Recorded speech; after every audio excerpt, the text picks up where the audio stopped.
নমস্কার বন্ধুরা, কেমন আছেন আপনারা সকলে? আশা করি সকলেই খুব ভালো আছেন। আজকে আবার একটি নতুন ভিডিওতে আপনাদেরকে অনেক অনেক স্বাগত জানাই।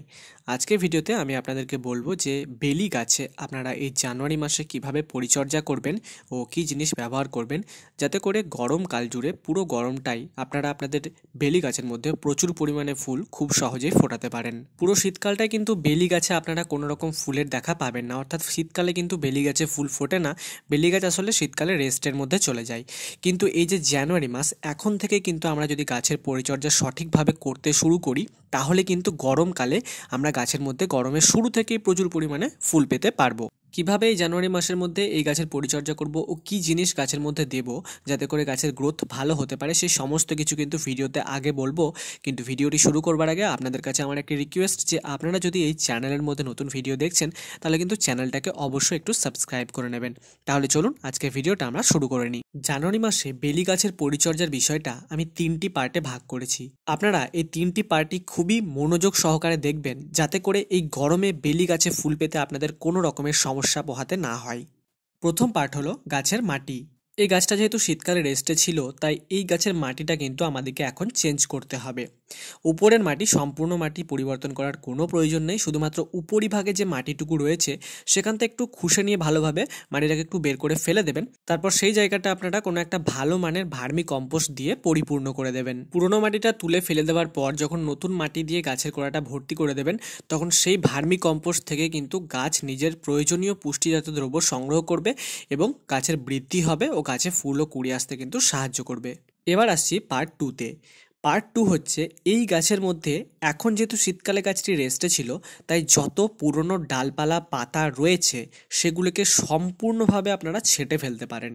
অর্থাৎ গাছটিকে খুবই ভালোভাবে হার্ড প্রুনিং করতে পারেন। হার্ড প্রুনিং করলে কি হবে, গাছে চারপাশ থেকে, যেখানে প্রুনিং করবেন তার আশেপাশ থেকে কিন্তু প্রচুর পরিমাণে কচি কচি ডালপালা, পাতা এবং শাখা প্রশাখা বের হবে। আর এই যে নতুন ডালপালা পাতা বের হবে, এইখানেই কিন্তু বেলি গাছে প্রচুর পরিমাণে ফুল ও কুঁড়ি আপনারা দেখতে পারবেন।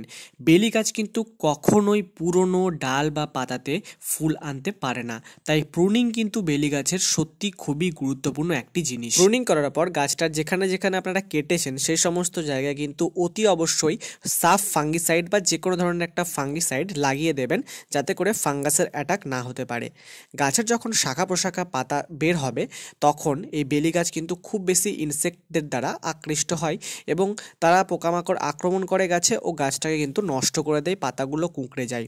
সেক্ষেত্রে কিন্তু আপনারা প্রতি 7 দিন অন্তর অন্তর কোনো একটা ভালো মানের কীটনাশক গাছে অতি অবশ্যই স্প্রে করবেন, অথবা আপনারা যদি জৈব কীটনাশক ব্যবহার করতে চান, সেক্ষেত্রে নিম তেলের স্প্রে করতে পারেন। এবার আসছি পার্ট 3-তে। ভার্মি কম্পোস্ট দেওয়ার এবং প্রুনিং করার মোটামুটি 10 থেকে 12 দিন পর আমরা কিন্তু গাছে সার ব্যবহার করব। এই সময় আমরা গাছে এই সাদা দানাদার সারটা ব্যবহার করব।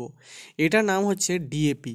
ডিএপি আপনারা যে কোনো রাসায়নিক সারের দোকানে খুব কম দামের মধ্যে পেয়ে যাবেন এবং গাছে এটি খুব ভালো কাজ করে গাছের শাখা প্রশাখা বেশি পরিমাণে আনতে, গাছকে আরও বেশি ঝোপালো করতে ও গাছে প্রচুর পরিমাণে ফুল এবং কুঁড়ি আনতে খুবই সহায়ক হয়ে থাকে। এছাড়া বেলি গাছে একটা প্রধান সমস্যা দেখা দেয়, সেটা হচ্ছে যে সমস্ত কুঁড়িগুলো গাছের মধ্যে আসে সেগুলো অনেক সময় গাছ থেকে ঝরে ঝরে পড়ে যায়। সেটা থেকে রোধ করতেও বা সেই সমস্যা দূর করতেও কিন্তু এই ডিএপি সার অপরিহার্য।